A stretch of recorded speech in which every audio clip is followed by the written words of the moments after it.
Hello everybody. मैं जयपुर से एक होम्योपैथिक डॉक्टर JS रंधावा। आज के वीडियो के अंदर हम लोग मेनिंजाइटिस क्या है, उसके क्या कारण हैं, उसकी होम्योपैथिक उपचार के बारे में विस्तार से बात करेंगे। हमारे शरीर के मेन ऑर्गन्स के अंदर दूसरे ऑर्गन्स के साथ में रगड़ ना खाए, उसको बचाने के लिए हर ऑर्गन के ऊपर एक पर्दा होता है। शरीर के सभी यंत्रों पे आवरण को, इस पर्दे को अलग अलग नामों से जाना जाता है। अगर ये लंग्स के ऊपर है ये, तो इसे प्लूरा कहते हैं। हार्ट के ऊपर है पेरिकार्डियम।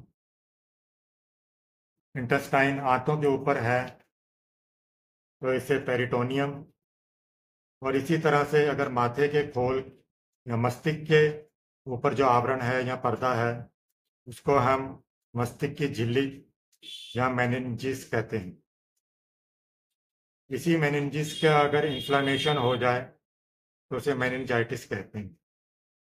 मस्तिष्क के इरिटेशन को ही मेनिंजाइटिस कहते हैं।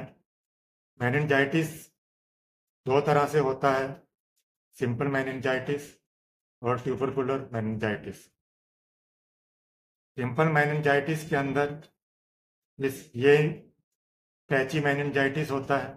ये एक्सटर्नल इंटरनल हेमोरेज या लेप्टोमेनिंजाइटिस के रूप में।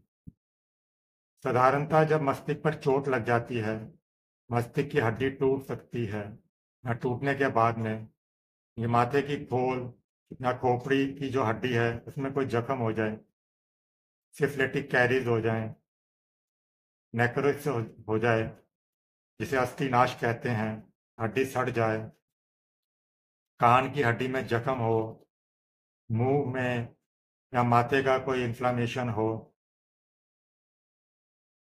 स्कारलेट फीवर हो, टाइफाइड हो के बाद में, चेचक के बाद में, निमोनिया के बाद में, ब्रोंकोनिमोनिया के बाद में, अल्सरेटिव एंडोकार्डाइटिस के बाद में, नया वात हो या पुराना हो, कोई पुरानी दवा, कोई पुराना दबा हुआ चर्म रोग हो, सर्दी या गर्मी लग गई हो, लू लग गई हो, या बहुत ज़्यादा मानसिक कारण से भी, एंजाइटी डिप्रेशन के कारण भी मेनिंजाइटिस हो सकता है। ट्यूबरकुलर मेनिंजाइटिस, जिसे एक्यूज हाइड्रोसेफलिस या बैसिलरी मेनिंजाइटिस कहते हैं, इसमें मस्तिष्क के जो झिल्ली होती है उसमें इन्फ्लामेशन जो होता है उसमें ट्यूबरकुलर के कारण होता है। ये ट्यूबरकुलर डिपॉजिट्स, जिसे गुटिका के रूप में कह सकते हैं, कि मस्तिष्क की जड़ में या फिर क्रम से मस्तिष्क के ऊपर या मस्तिष्क के चारों तरफ फैल जाए, तो ये जो ट्यूबरकुलर है उनके अंदर जब इन्फ्लामेशन हो जाए उसके कारण ट्यूबरकुलर मेनिंजाइटिस हो जाता है। सिंपल मेनिंजाइटिस की जो अवस्था है, उनके भेद और लक्षण मैं बताऊंगा अब आपको। जब पहली अवस्था होती है तो पहले जाड़ा लगता है, कभी कभी जाड़ा नहीं भी लगता है, बुखार आता है, बच्चों में ये होता है, तो अकड़न हो सकती है, सिर में बहुत ज़्यादा दर्द रहता है, इतना दर्द होता है कि रोगी चिल्ला चिल्ला कर रोता है, रोशनी को सहन नहीं कर सकता, थोड़ी सी आवाज़ को भी वो सहन नहीं कर सकता। बुखार इसके अंदर 103-104 डिग्री तक होता है। इसमें नाड़ी तेज होती है, कड़ी होती है, हार्ड होती है, इसमें आंखें लाल, प्रलाप में वो बकता है। टाइफाइड की बीमारी की तरह के विकार इसमें भी हो सकते हैं। बेचैनी है, मुंह की पेशियों का कांपना हो जाता है, आंखों की पुतलियों में चक्कर आता है, गर्दन की मांसपेशियां हैं उनके अंदर खिंचाव आएगा, गर्दन कड़ी हो जाती है, हाथ पैर कांपते हैं, पलकें गिर जाती हैं, जिसे टोसिस कहते हैं, आंखों की पुतलियां सिकुड़ जाती हैं, या फैल जाती हैं। यहाँ दो पुतलियाँ एक प्रकार की नहीं रहती, दोनों का आकार में फर्क रहता है। जीभ मैली हो सकती है, उल्टी की या वॉमिटिंग वाली परिस्थिति, वॉमिटिंग भी हो सकती है, कब्ज हो सकती है। ये लक्षण रोगी की पहली अवस्था के अंदर होते हैं, जो 1 से लेके 13-14 दिन तक रह सकता है। दूसरी अवस्था, ऊपर जो अवस्था बताई गई है उसके अंदर जब डेलीरियम स्टार्ट हो जाता है, प्रलाप जब थोड़ा घटना शुरू हो जाता है, डेलीरियम इसमें थोड़ा घटना शुरू होता है, तो क्रमशः रोगी का जो ज्ञान लोप है वो हो जाता है। नाड़ी की गति असमान होती है, धीरे होती है, इंटरमिटेंट होती है, आंखों की पुतली डायलेटेड रहती है, आंखें टोसिस हो जाती हैं, दांत में कड़ा कड़मड़ाता है, वो बिस्तर को नोचता है, सांस सांस लेने में और छोड़ने में उसको दिक्कत होती है, धीमी हो जाती है सांस की गति, और बहुत ज़्यादा तकलीफ से वो सांस छोड़ता है। सिंपल मेनिंजाइटिस की जो तीसरी अवस्था है, ऊपर बताई गई अवस्था जो मैंने आपको बताई है, उसके बाद में रोगी एकदम बेहोशी में, कोमा में चला जाता है। आंखों की पतलियां बहुत ज़्यादा डायलेट हो जाती हैं, बड़ी हो जाती हैं। अनजाने में ही उसको पखाना हो जाता है, पेशाब निकल सकता है, जहाँ पखाना और पेशाब बंद भी हो सकता है। समूची देह में ठंडा पसीना होता है, चेहरा विकृत दिखाई देता है, जीभ में, होंठ पर मैल, सोट्स जमा हो जाते हैं, गर्दन की पेशियां खिंची हुई होती हैं और कड़ी हो जाती। गर्दन खिंची रहना या कड़ी हो जाना और या फिर पैरालिसिस, ये इसका एक प्रधान लक्षण है। इसके अंदर, सिंपल मेनिंजाइटिस के अंदर नाड़ी जो है पहले कड़ी और तेज होती है, कभी कभी धीमी असमान हो जाती है। इतना होने पर भी वो सविराम या इंटरमिटेंट पल्स ही होती है। इस तीसरी अवस्था के अंदर रोगी की मृत्यु भी हो सकती है। मृत्यु से पहले उसका जुआर एकाएक बहुत ज़्यादा हो जाता है, 104 106 डिग्री तक, और फिर एकाएक उतर भी जाता है, 99 98 तक भी पहुंच जाता है। नाड़ी सूत की तरह पतली हो जाती है, महीन होती है, शरीर ठंडा हो जाता है, और इसके बाद में उसकी मृत्यु हो सकती है। इस बीमारी में बीच बीच में रोगी कुछ स्वस्थ होता है, दिखाई मालूम होता है। इससे मालूम होता है कि शायद वह आरोग्य हो गया हो, और पहले की तरह फिर उसके उपसर्ग बढ़ने लग जाते हैं, स्टूपर शुरू हो जाता है, पैरालिसिस हो सकता है, आंखों की पुतली डायलेट फैल जाती है, और बहुत ही ऊंचा बुखार हो जाता है। ये 4 जो लक्षण बताए गए हैं, इसके बाद में उसकी फिर मृत्यु हो सकती है। मेनिंजाइटिस के प्रोग्नोसिस क्या है? भावी फल जिसे कहते हैं। ये रोग प्राय आरोग्य ही रहता है। अगर बीमारी का आक्रमण धीरे धीरे होता है तो इलाज हो सकता है, और एकाएक आक्रमण हो जाने पर कुछ आशा कम ही होती है। इसका the prognosis is about hopeless, या निराशाजनक अभी तक ज़्यादा ही रहता है। मेनिंजाइटिस की चिकित्सा और उसके पाथे, रोगी का माथा एकदम उसका क्लीन शेव कर देना चाहिए। उसके केस या तो छोटे छोटे करवा दें। गर्दन पर अगर वो घर में है तो उसको ठंडे पानी की धारा या आइस बैग का प्रयोग कर सकते हैं। रोगी अगर कुछ छटपटाए तो माथे के पीछे गर्दन पर प्लस्तर देने से भी उसकी तकलीफ कुछ घट सकती है। बर्फ अगर मिले तो रोगी को बर्फ का टुकड़ा चूसने के लिए बर्फ का पानी भी पीने को दे सकते हैं। बेदाना, अंगूर, संतरा, इनके फलों का रस, छेने का पानी, ग्लूकोज दे सकते हैं। रोगी को एक कमरे में ही रखना चाहिए, उसकी आंखों में अधिक रोशनी ना लगे, अधिक उसको शोर ना सुनाई दे, कमरे में हवा आती जाती रहे, रोगी के माथे पर तकिया रख सकते हैं। तकिया कुछ ऊंचा करके रखें। बीच बीच में उसको एनीमा या लेट्रिन वगैरह साफ करने के लिए भी चेष्टा करें। अगर ज़्यादा कॉन्स्टिपेशन है तो 2 ड्राम ग्लिसरीन की पिचकारी लगा सकते हैं मलद्वार के रेक्टम के अंदर, तो बड़े सहज से ही उसको थोड़ा थोड़ा मल निकल सकता है। अगर ग्लिसरीन के साथ में साबुन का पानी का एनीमा दे सकते हैं, गर्म पानी का एनीमा दे सकते हैं, तेल का एनीमा दे सकते हैं। मलद्वार में पिचकारी देने पर प्राय 8-10 मिनट के अंदर उंगली से मलद्वार को दबाने पर लैट्रिन हो सकती है।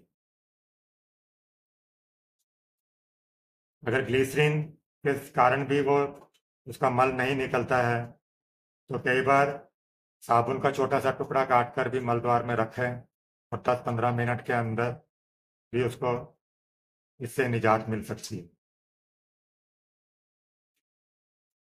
ग्लिसरीन अगर ना भी मिले तो आप घी भी लगा सकते हैं, शहद भी लगा सकते हैं, इससे लुब्रिकेशन हो जाएगा। मेनिंजाइटिस की होम्योपैथिक दवाएं साधारणतः हम लोग एकोनाइड इसमें देते हैं, ammonium carb, apis, belladonna, bryonia, acid carbolic, cicuta, cimicifuga, प्रोटेलस, कुप्रमैट, ग्लोनाइन, आयोसियामस, एलिबोरस, आलिब्रो, lachnanthes, plumbum, stramonium, sulphur, veratrum viride, zinc आदि मेडिसिन इसमें दे सकते हैं। सिमिसिफ्लुगा इसके अंदर लो पोटेंसीज के अंदर ही कारगर होगी, मदर टिंचर 3x वगैरह, जो 6 से 10 बूंदें हर आधे घंटे में भी दी जा सकती है। इस बीमारी की जो और भी दवाएं हैं उसके अंदर zincum brom, zinc sulph, zinc met, argentum nitricum, इन 4 दवाओं को भी ऊंचा स्थान मिलता है।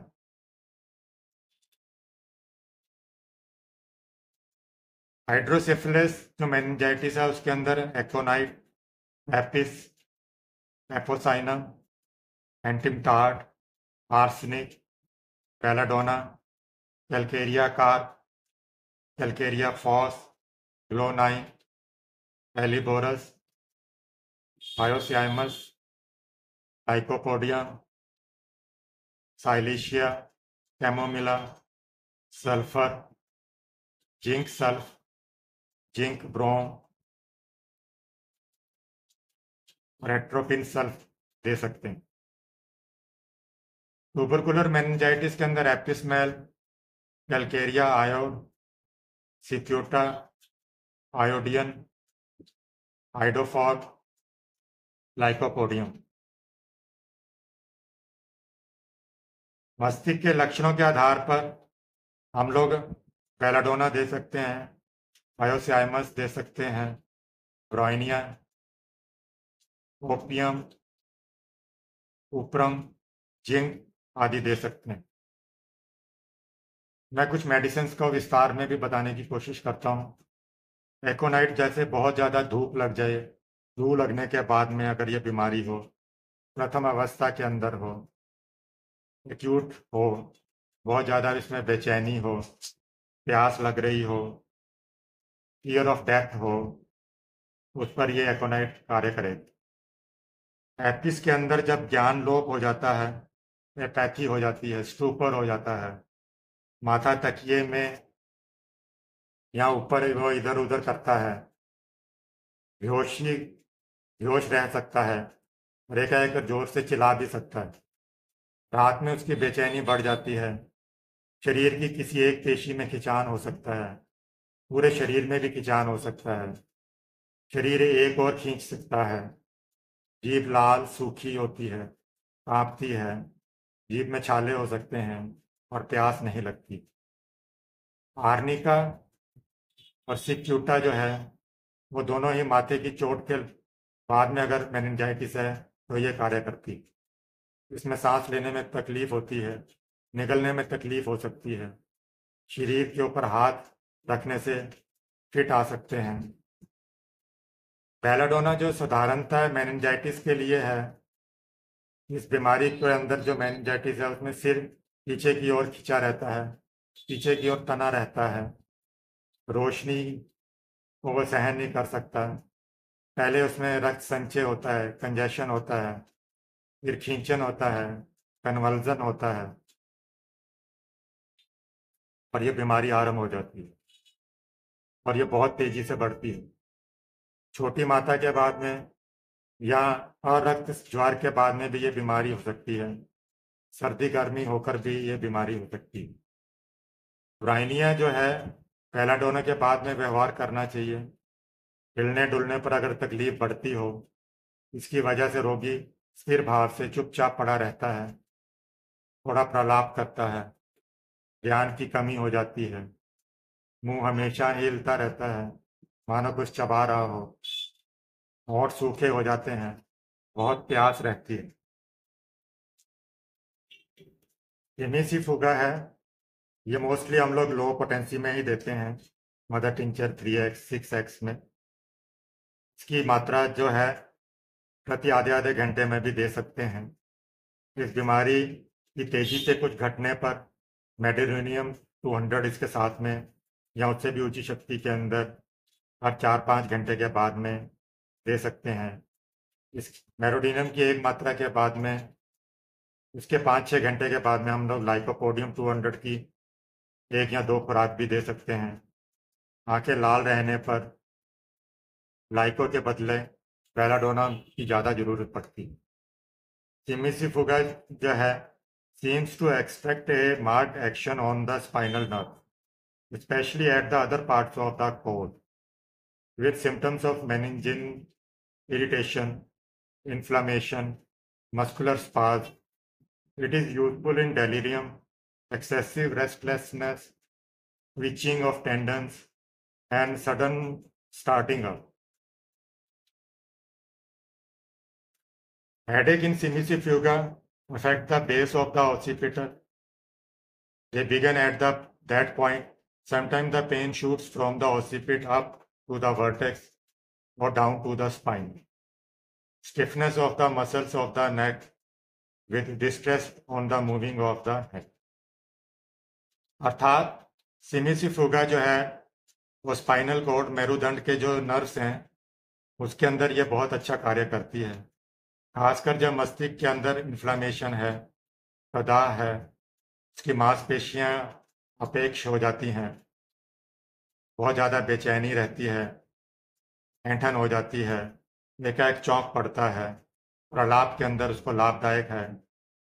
इसके बाद में जब मस्तिष्क के अंदर ऑसिपिटल है, कल्प पेश पर है, उस पर सिरदर्द का आक्रमण होता है, उसी स्थान के अंदर से ये आरंभ होता है। कभी कभी दर्द मस्तिष्क के दूसरे शिखर तक भी चल जाता है या वर्टेक्स तक भी चला जाता है। फिर यह स्पाइनल कॉर्ड की तरफ, मेरुदंड की तरफ भी आघात कर सकता है। गर्दन में जो मांसपेशियां हैं उनमें कड़ापन हो जाता है, सिर हिलाने डुलाने के अंदर ये तकलीफ होती है। ये सारे जो कथन हैं डॉक्टर हेम्पेल के हैं। रूपम मैट है, ये किसी भी प्रकार के जब इरप्शंस सुप्रेस हो जाते हैं, बैठ जाते हैं, उसके बाद में अगर मेनिंजाइटिस की प्रॉब्लम हो, प्रबल खींचन हो, आंखों की पुतली के अंदर चक्कर आ जाता हो, मुट्ठी बांध लेता हो, क्लिंचिंग ऑफ द हैंड, पीठ में रीढ़ के अंदर ये दर्द होती है, वो स्पर्श सहन नहीं कर सकता, तो गुप्रम मैट को याद किया जा सकता है। हेलीपोरस है, इसके अंदर माथे के अंदर पानी इकट्ठा हो जाता है। एक्यूट केस के अंदर एकदम बेहोशी हो सकती है। Borrowing of the head into the pillow, तकिए के अंदर वो माथा घुसाए रखता है, बेहोश पड़ा रहता है, एकाएक चिल्ला जाता है, हाइड्रोसिफलिक क्राई जिसे कहते हैं। बेहोशी सा पड़ा रहकर एकाएक चिल्लाने को, या कपाल के अंदर मांस का सिकुड़ जाना, आंखें बैठ जाती हैं, टकटकी लगाकर देखता है, आंखों की पतली ऊपर की ओर घूम जाती है, बेहोशी की तरह पड़ा रहता है, मुंह को हिलाया करता है मानो कुछ चबा रहा हो, एक बार हाथ, एक बार पैर, इस तरह से हिलाता है। ऑटोमेटिक होता है, ये सारा ऑटोमेटिक मोशंस कहलाता है। पेशाब घट सकता है, पेशाब इसमें बंद भी हो सकता है। तेज खींचन होती है, कन्वल्जन होता है, बेहोशी की तरह पड़ा रहता है, कुछ भी नहीं मांगता, लेकिन पानी देने पर आग्रह करने के साथ में कुछ पी लेता है। इसके अंदर हार्ट की जो नाड़ी है वो क्षीण हो जाती है, उसमें गड़बड़ हो जाती है, सविराम हो जाती है, इंटरमिटेंट होती है, बदन ठंडा हो जाता है। हाइपेरिकम अगर चोट लगने के बाद में ये बीमारी पैदा हो रही है, जैसा कि पहले भी बताया था कि आर्निका के अंदर भी, सिक्यूटा के अंदर भी चोट लगने के बाद में मेनिंजाइटिस में ये कार्य करता है। लेकेसिस के अंदर बेलाडोना के बाद में ये लाभ करती है। पहले माथे की जो मूर्छा है, जिसमें भयानक दर्द होता है, इसके बाद में दर्द समूचे माथे में फैल जाता है।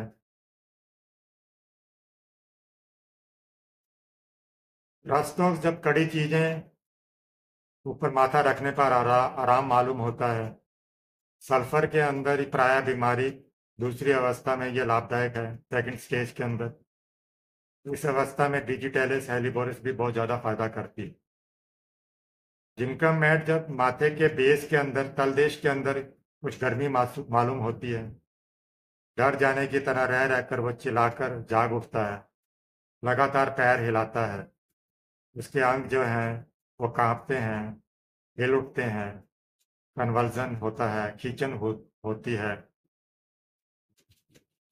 लाभ ना होने पर, जिंक मैट के अंदर लाभ ना होने पर जिंक आयोडीन भी दे सकते हैं।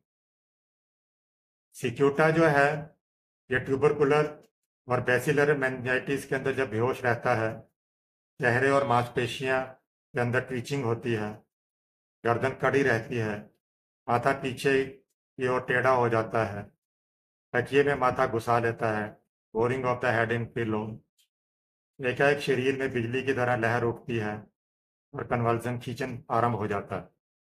आंखों की पुतलियां बड़ी हो जाती हैं, चेहरा लाल हो जाता है, गर्म हो जाता है, पसीना आता है।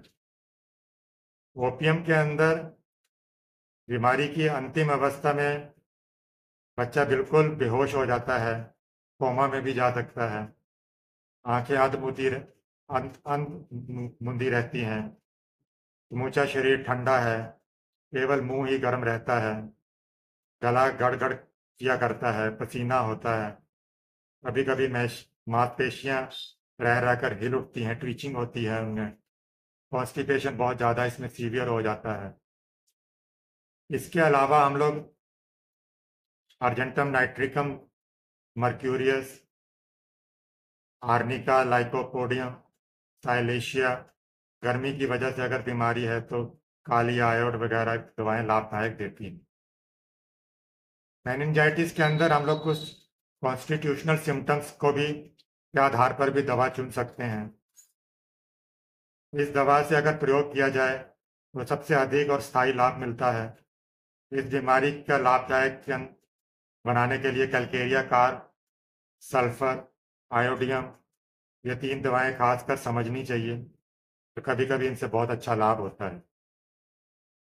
कॉन्स्टिट्यूशनल सिम्टम्स के अंदर कैलकेरिया कार के अंदर बच्चे का रंग फेयर होता है, भूरे रंग का होता है, मोटा, थुलथुला, चलना फिरना उससे जल्दी नहीं सीख पाता है, माइलस्टोन, उसके जो अर्ली माइलस्टोन है वो डिले होते हैं, सहज में ही पसीना बहुत ज़्यादा आ जाता है, गर्दन में भी बहुत ज़्यादा पसीना आता है, विशेषकर उसके माथे में भी पसीना होता है, पैर ठंडे रहते हैं, गाल में और गले के अंदर गांठें होती हैं, खाना जल्दी हजम नहीं होता है। कॉन्स्टिट्यूशनल सिम्टम्स ऑफ सल्फर, उसमें शरीर के अंदर चर्म रोग होता है या उसके बाद में उसके कई उद्भेद हैं, अगर सुप्रेस हो जाएं, चर्म रोग के अंदर जब बाहरी दे दवाइयाँ लगाते हैं, एक्सटर्नल ऑइंटमेंट्स वगैरह लगती हैं, उससे जब आराम आ जाता है, उसके बाद में अगर उसका साइड इफेक्ट्स अगर मस्तिष्क पर पड़ जाए, मस्तिष्क के अंदर इन्फ्लामेशन हो जाए, बच्चे के मुंह के भीतर लाली होती है, जख्म हो जाते हैं, उसको कब्जियत की भी रहती है कॉन्स्टिट्यूशन। हाथ पैर माथे में आग की तरह गर्म रहता है, शरीर में बहुत ज़्यादा जलन होती है, इसी वजह से वो शरीर पर कपड़ा भी नहीं रख पाता। कॉन्स्टिट्यूशनल सिम्टम्स ऑफ आयोडियम, सिर्फ इसके अकेले व्यवहार ना होने से लक्षण के भेद के अनुसार कैलकेरिया आयोड भी दे सकते हैं, आर्सेनिक आयोड का व्यवहार कर सकते हैं। आर्सेनिक आयोड के अंदर बहुत ज़्यादा बेचैनी होती है, कमजोर, मस्तिष्क उत्तेजना, विशेषकर दबले पुतले पतले व्यक्ति के अंदर, सूखे बीमार बच्चों में जिनकी गर्दन के चारों ओर बड़ी बड़ी गांठें हों, ग्लैंड्स बड़े हुए हों, ये उन बीमारियों में अंदर अधिक लाभदायक है। जो कैलकेरिया आयोड है वह भी कैलकेरिया की धातु की तरह ही और आयोडीन की गांठों की तरह ही लक्षण दिखाई देते हैं और इसका व्यवहार करना चाहिए। इस वीडियो के अंदर मैंने मेनिंजाइटिस के कारण, उसके उपभेद, उसके प्रकार बताने की कोशिश करी है, उसके सिम्टम्स किस तरह से हैं, उसके लिए कौन कौन सी होम्योपैथिक मेडिसिन कारगर हैं, इन सब के बारे में बताया है। फिर भी आप किसी योग्य चिकित्सक की सलाह से ही अपने सिम्टम्स के अनुसार दवा करें। इस वीडियो में इतना ही। Thanks for watching.